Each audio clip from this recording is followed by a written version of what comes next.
जिस नारी को संतान नहीं हो रही हो, बहुत प्रयास कर लिया हो, पुत्रदा एकादशी पूरे साल में 2 बार आती है। एक श्रावण के महीने में आती है, दूसरी पोषादिक्रम में आती है। श्रावण के महीने की जो पुत्रदा एकादशी होती है, ये संतान की वृद्धि करने वाली होती है। शंकर जी के मंदिर में जाकर, भगवान शिव के मंदिर में पूजन करके घी का 1 कटोरी में घी और 1 कटोरी में खीर शंकर के सामने रख देते हैं। भगवान शंकर के मंदिर पर चौखट पर घी का दिया लगा देते हैं। शंकर जी की चढ़ी हुई 1 बेलपत्र साथ में रखें और 1 बेलपत्र को उठाकर शंकर जी के मंदिर की चौखट पे ही बैठकर चबा चबा कर खा लेते हैं।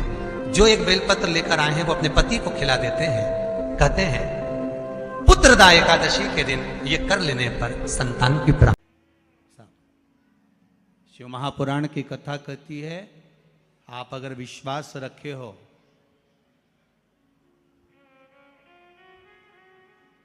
सफेद आंकड़े की जड़,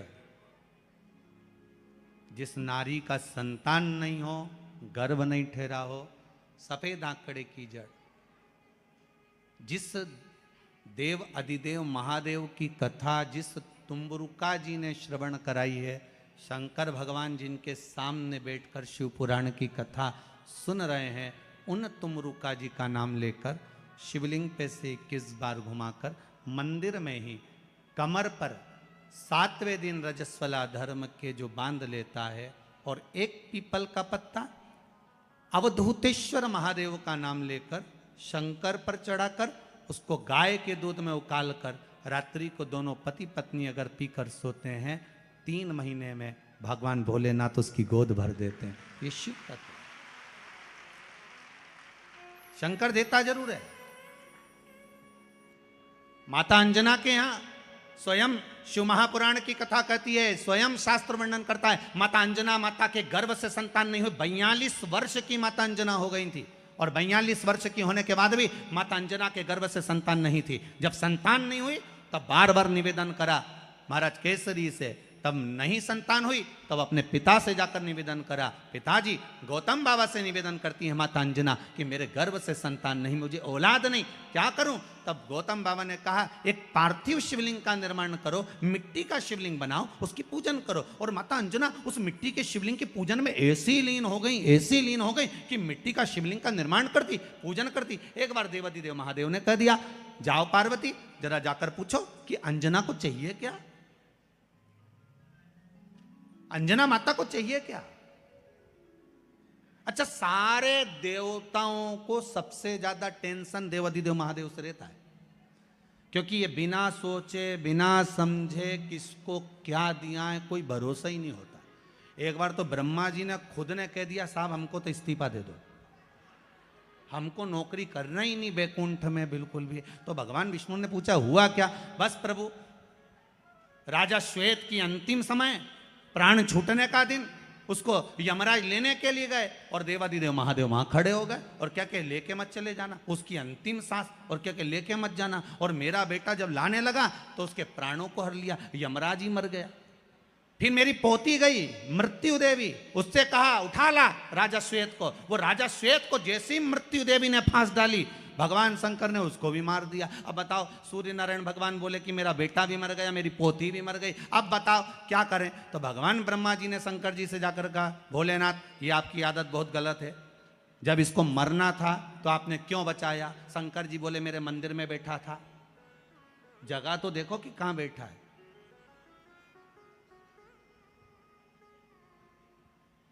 ब्रह्मा जी ने भगवान विष्णु से कहा हमको ये काम नहीं करना, आप तो हमारा इस्तीफा स्वीकार करो। भगवान विष्णु ने शंकर जी से कहा भोलेनाथ जी अब इनके बेटे को, सूर्य नारायण के पुत्र को और पोती को जीवित करो। शंकर भगवान करे एक शर्त पर जीवित करूंगा, जहां मेरा भजन हो रहा हो, जहां मेरी कथा हो रही हो, अगर कोई महामृत्युंजय मंत्र का जाप कर रहा हो, श्री शिवाय नमस्तुभ्यम जप रहा हो, शंकर का पंचाक्षर मंत्र नमः शिवाय जप रहा हो, शंकर जी कहते हैं उस समय पर मृत्यु उसको ना घेरे। तो इतने में सूर्य नारायण भगवान कहते हैं शपथ लेता हूं, संकल्प लेता हूं, जहां आपका नाम होगा, अगर पृथ्वी पर कोई मरने का भी समय आ गया तो पहले आपसे पूछा जाएगा उठा ले। तुम बोलोगे तो बात दूसरी है। शंकर जी बोले हम बताएंगे तो उठाना, हम बोल दें अगर ये शंकर जी का नाम जप रही है और पड़ोसन नी जप रही है तो हम इशारा कर देंगे बाजू वाली को उठा लो। तुम टेंशन मत ले रहो, तुम तो शिव जपो। अब क्या सोचना, अब सोचो क्या। इसलिए शिव का धीमा बजाओ भोलानाथ डमरू। एक बात का और स्मरण रहे, खाने के लिए जो बेलपत्र हम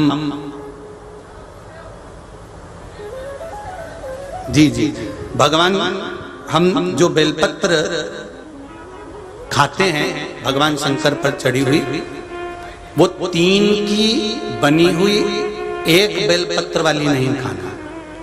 कई बेलपत्र आपने देखा होगा कि 3 की एक वाली भी रहती है, कि वो तीनों एक जैसी रहती है, इस तरह से दिखने लगती है। वो देखिए आप लोगों ने, 3 की एक दिखती है। वैसी नहीं, बेलपत्र जो 3 पत्ते की होती है, फिर अच्छे से समझ लेना, जो 3 पत्ते की बेलपत्र होती है उसी बेलपत्र को शिवजी पर चढ़ाकर उसी बेलपत्र का सेवन करना चाहिए। और एक बात और अच्छे से समझ लो, अगर बेलपत्र खाने से मुख में छार आ रहा हो, जीवान क्षारित हो रही हो या छाले पड़ रहे हो, किसी किसी को सहन हो पाता है, नहीं हो पाता, तो हफ्ते में 2 हफ्ते में एक बार पा सकते हैं। वो भी हो तो बेलपत्र को सुखाकर या बेलपत्र की गोली बनाकर पानी से निगल भी सकते हैं, पर उसका जो प्रयोग है, उसका जो आनंद है, वो आनंद ही देगा, उसका फल मिलेगा। आज भी शिव महापुराण की कथा कथी है, जिसके शरीर में काया का रोग हो जाता है, सोराइसिस जैसी बीमारी हो जाती है, खाल निकलने लगती है,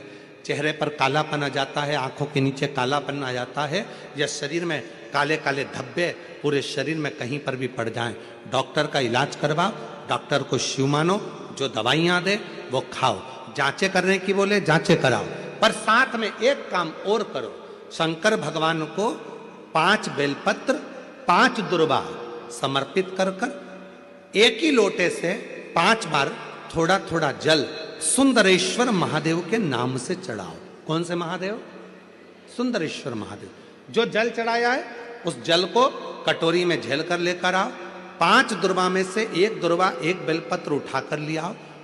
बेलपत्री को सुबह के समय खा लो, दुर्वा को प्रदोष काल में खा लो, और वो पानी को पूरे शरीर पर 5 बार लगाना चालू कर दो। शरीर में कितना भी अगर कालापन आ रहा होगा, छट्टे पड़े होंगे, सोराइसिस जैसी बीमारी भी होगी, तो लगभग 1.5 महीने के अंदर पूरा काया ठीक होना प्रारंभ हो जाएगी। सुंदरेश्वर महादेव का इतना महत्व, इतना महत्व। कौन से महादेव? सुंदरेश्वर महादेव। शिव का प्रतिबिंब स्वरूप देखा मीनाक्षी ने, शंकर भगवान का स्वरूप देखा, राजा मलय ध्वज को मालूम पड़ा, और राजा मलय ध्वज ने हाथ जोड़कर सुंदरेश्वर महादेव के साथ में मीनाक्षी